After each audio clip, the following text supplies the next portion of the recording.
5 minutos de meditação em Provérbios, capítulo 2. A graça e a paz de Jesus Cristo. Seja muito bem-vindo a esse canal que compartilha leituras, estudos, meditações e reflexões com base nos capítulos da Bíblia. Em Provérbios 2, podemos identificar basicamente dois temas. O primeiro tema é como alcançar o temor ao Senhor. E essa primeira parte está nos versículos 1 até o versículo 5. Na primeira parte, para se ter o temor ao Senhor, é preciso fazer 3 coisas. Vamos ver quais são essas 3 coisas. Filho meu, se aceitares as minhas palavras e esconderes contigo os meus mandamentos. Verso 2, para fazeres atento à sabedoria o teu ouvido e para inclinares o teu coração ao entendimento. Verso 3, e se clamares por entendimento e por inteligência alçares a tua voz. Verso 4, se como a prata a buscares e como a tesouros escondidos a procurares. Verso 5, então entenderás o temor do Senhor e acharás o conhecimento de Deus. Então, para você ter o temor ao Senhor, você precisa fazer 3 coisas. Primeiro, aceitar a palavra de Deus e esconder os seus mandamentos no coração. É o que diz o versículo 1. O versículo 2 repete o versículo 1, reforça o versículo 1, dizendo que nós precisamos abrir bem os nossos ouvidos para ouvir quando uma pessoa está entregando a palavra de Deus. Abrir os nossos ouvidos significa realmente estar atento, ter desejo, vontade, ânimo de ouvir aquilo que está sendo falado sobre a palavra e colocar o coração nisso, aplicar o coração a guardar essa palavra. Esse é o primeiro passo para que você entenda o temor ao Senhor. O segundo passo está no versículo 3. Você precisa clamar. Clamar significa gritar, suplicar, implorar, pedir muito com insistência por entendimento. E a segunda parte do versículo 3 fala assim: e por inteligência alçares a tua voz. Alçar a voz é levantar a voz. Então devemos pedir a Deus: Senhor, nos dá sabedoria. Muitas pessoas dizem: eu não tenho a mesma sabedoria que a outra pessoa tem. Aquele que tem falta de sabedoria deve pedir. O versículo 3 fala: você deve clamar por sabedoria. Se você não sabe como resolver um problema, comece a clamar hoje. Comece a dizer: Deus, me dá sabedoria para resolver essa situação. Me dá inteligência, e o Senhor dará. E a terceira coisa, buscar a sabedoria como prata. Veja o versículo 4.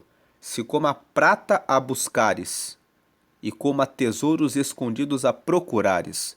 Você deve buscar com toda a determinação o conhecimento do Senhor. O versículo 5 nos traz que se você fizer esses 3 passos, você vai entender o temor ao Senhor. Aceite a palavra de Deus, abrindo os ouvidos para ouvir e inclinando o coração para receber a palavra. 2. Clame, grite, peça a Deus sabedoria e inteligência. Peça todos os dias.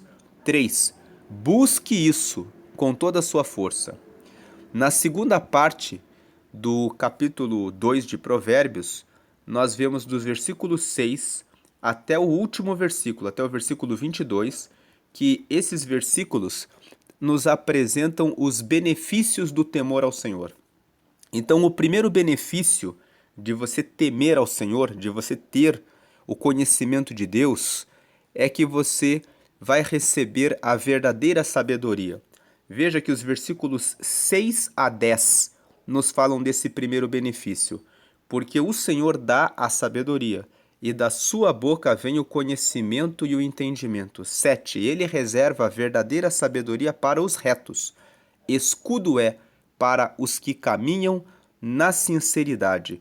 Verso 8, para que guarde as veredas do juízo e conserve o caminho dos seus santos. Verso 9, então entenderás justiça e juízo e equidade e todas as boas veredas, porquanto a sabedoria entrará no teu coração e o conhecimento será suave à tua alma. Quando esses versículos 6 a 10 falam que a verdadeira sabedoria vem da boca do Senhor e quem teme a Ele recebe a verdadeira sabedoria, isso significa que você vai ter capacidade de tomar decisões inteligentes na sua vida. Quando o versículo 7, aqui na parte B, fala assim: escudo é para os que caminham na sinceridade, o escudo significa que você vai ser protegido dos ataques da vida. Tem aquelas pessoas que se incomodam porque alguém faz um comentário a respeito dela. Alguém comenta sobre a sua roupa, alguém comenta sobre o que você fez, o que você come, como você organiza a sua vida. E a pessoa fica abalada emocionalmente por causa de críticas ou fica abalada sem nenhuma proteção quando recebe um elogio.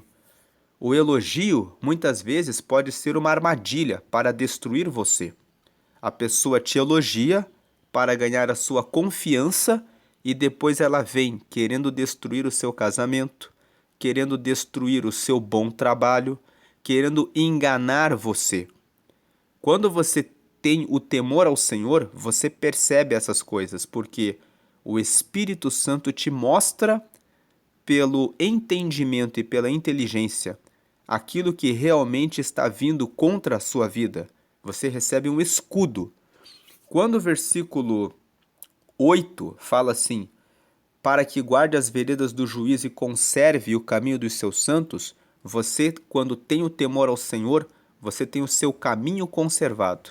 E você entende, como diz o versículo 9, o que é justiça, você sabe fazer o discernimento do que é justo e do que é injusto. Você conhece o juízo, a equidade e todas as boas veredas. Esse é o primeiro benefício de ter o temor ao Senhor. O segundo benefício está nos versículos 11 a 14. Veja o que você recebe de benefício. O bom siso te guardará e a inteligência te conservará. Verso 12. Para te livrar do mau caminho e do homem que diz coisas perversas. 13. Dos que deixam as veredas da retidão para andarem pelos caminhos das trevas. 14. Que se alegram de mal fazer e folgam com as perversidades. E o versículo 15. Cujas veredas são tortuosas e desviadas nas suas carreiras. O segundo benefício de você ter o temor ao Senhor é que Deus te dá a verdadeira sabedoria para que você identifique as pessoas que praticam o mal e você se afasta delas porque você tem discernimento de Deus. Você se afasta das pessoas que são mentirosas, que muitas vezes usam palavras sedutoras para apresentarem propostas que no final carregam você para a ruína. Veja que o último versículo que nós lemos, o 15, fala que o 14 e o 15 fala que essas pessoas se alegram de mal fazer, de fazer o mal, e folgam com as perversidades dos maus. Eles concordam com quem pratica o mal e cujos caminhos são tortos e se desviam das suas carreiras.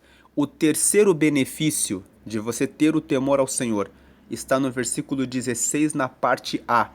Veja que o versículo 16 fala assim: para te livrar da mulher estranha. E aqui se inclui também o homem estranho. A pessoa estranha é aquela pessoa que aparece de repente no caminho para levar cativo o coração do desavisado, que perde o equilíbrio da vida, e muitos se perdem nesse caminho pela falta de autocontrole emocional, falhas no autoconhecimento, falhas no domínio próprio. A estratégia da pessoa estranha sempre começa com uma conversa. Satanás derrubou Eva por meio de uma conversa. É assim que a mulher adúltera age na descrição de Provérbios, no capítulo 7. Se você dedicar um tempo para ler Provérbios 7 fala que a mulher estranha é aquela que coloca um bom perfume, coloca uma roupa sedutora, procura a sua vítima e diz para a vítima: hoje eu vim para buscar você. e hoje nós vamos passar a noite juntos. E hoje eu preparei o caminho para nós vivermos uma noite maravilhosa. Então a pessoa estranha vem com propostas por meio da sua conversa. Como vencer a pessoa estranha? Algumas soluções são: mude de setor no seu trabalho, procure um outro emprego. Se é alguém que é sócio seu, procure outros sócios. Ande sempre acompanhado de alguém de confiança. Pessoas casadas podem marcar alguns pontos de contato para lembrarem do seu compromisso ao longo do dia. Coloque, por exemplo, um pacto de passar um emoji no celular do seu cônjuge às 9, às 15 e às 18 horas. Use a criatividade.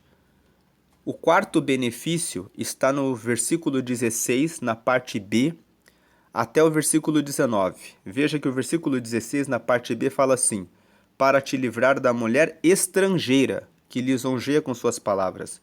Versículo 17, a qual deixa o guia da sua mocidade e se esquece do conserto do seu Deus. Veja que a pessoa estrangeira, aqui também se inclui o homem estrangeiro. Quando o texto fala do homem, da mulher estrangeira, que também inclui o homem estrangeiro, está se referindo àquela pessoa que vem de outro relacionamento, que vem de um pacto que estabeleceu com outra pessoa, a qual deixa o guia da sua mocidade e se esquece do conserto do seu Deus, porque a sua casa, versículo 18, porque a sua casa se inclina para a morte e as suas veredas para os mortos. Verso 19, todos os que se dirigem a ela não voltarão e não atinarão com as veredas da vida. Em outras palavras, aquelas pessoas que são os estrangeiros, no capítulo 2, está se referindo à pessoa casada, que deixa a aliança com o seu cônjuge, com o seu par, esquece do concerto com Deus, porque toda vez que alguém se casa, estabelece diante de Deus um pacto de que vai viver com essa pessoa, mesmo que a pessoa não tenha se casado na igreja. Diante de Deus, quando uma pessoa assume o compromisso com a outra, ela estabeleceu um concerto, ela estabeleceu um pacto. E de acordo com o texto que nós lemos, o versículo 18, todas essas pessoas que são os estrangeiros, elas se inclinam para a morte. E quem se dirige a essas pessoas não volta e não vai encontrar o caminho da vida. Por quê? A morte é a perda patrimonial. Nós vemos que quando uma pessoa se envolve num relacionamento extraconjugal, a primeira coisa que ocorre é a divisão dos bens. Todo esforço conquistado ao longo dos anos se perde. A segunda coisa, a destruição da família.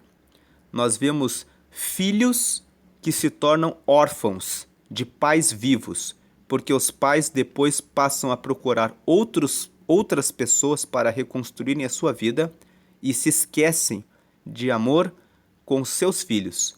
Nós vemos que isso gera destruição social, porque várias famílias sendo destruídas gera muitas pessoas carentes, e pessoas carentes, adultos carentes que não cuidam da sua parte afetiva e emocional ficam desequilibradas, ficam consumistas, ficam com problemas financeiros, ficam obesas, ficam dependentes de enlatados, de doces, que acabam levando as pessoas a doenças como diabetes, infartos e outras dependências como cigarro e bebidas e até bebidas ilícitas. E o último benefício, que é o quinto, está nos versículos 20 a 22. Quem teme ao Senhor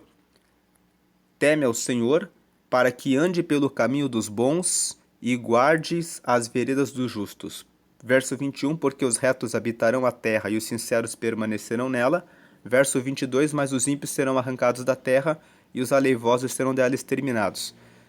O quinto benefício é que os que guardam as veredas dos justos habitam a terra. Habitar a terra significa vão ter o domínio sobre a sua terra. A terra, nesse texto, simboliza a sua vida. Todos nós temos a nossa vida. Todos nós somos donos de uma terra. Essa terra é o nosso coração, é o nosso pensamento, é o nosso terreno, é onde está a nossa casa, que representa a nossa vida. são os nossos pensamentos, o nosso coração, os nossos sentimentos, as nossas emoções. Os ímpios serão arrancados da terra porque os que fazem as coisas erradas perdem o equilíbrio e o controle da sua vida. E os aleivosos, que o versículo 22 fala ali no final, os aleivosos serão dela exterminados, significa que se você for tolo, for um aleivoso, você vai ser exterminado da sua terra. Você não vai ter equilíbrio, saúde, vai ficar endividado, vai ficar com problemas emocionais, vai se tornar uma dessas pessoas que são consumistas, desordenados, sem saúde, sem controle emocional, sem realização na vida pessoal, por escolher o caminho do mal. O extermínio significa isso. Você vai derrubar e destruir a própria vida por não temer ao Senhor. Então, essa é a palavra de hoje. Deus abençoe a todos. Amém.